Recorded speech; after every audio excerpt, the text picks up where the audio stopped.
This morning we're talking about the emissions trading scheme and the impact on business in Australia. So we're looking at the lessons learned from the changes to the new legislation, and where they're talking about removal of the carbon tax, where we're really going from a brown Commodore to a red Commodore.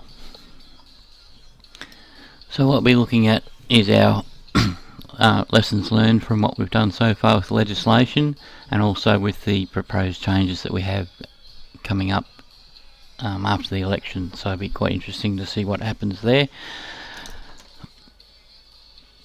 So we'll be looking at the risk management and our lessons learned from what's happening so far.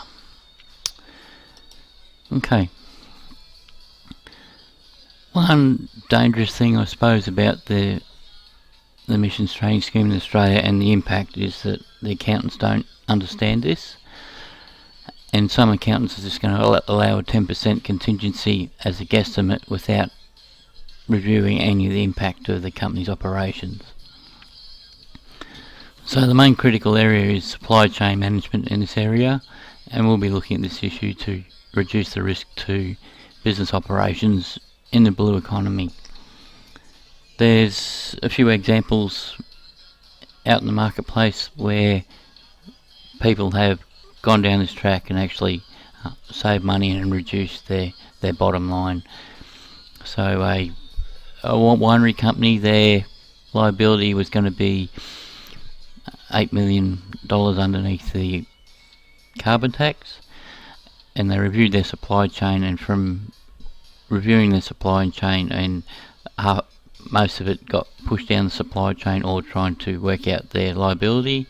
They went from $8 million down to $2 million. So, that's a drop of 75% into the supply chain, or reduced of that impact. So supply chain management is going to be quite a issue in the upcoming years, because of even from a risk side of things, for the risk of supply. So that's going to be a big issue. The top 500 companies in the world have identified this, and that's where they're taking action on this at the moment. So the next section, so the national and international policy landscape is always changing. Companies who don't take action or try not to reduce their risk are going to be at a higher, open to a high contingency of risk to their business operations in either supply and demand of moving the products around the world, or for having the impact on their business with their able to supply to their customers. For an example, a steel company that recently went into liquidation. One company only had one steel supplier, and they had all their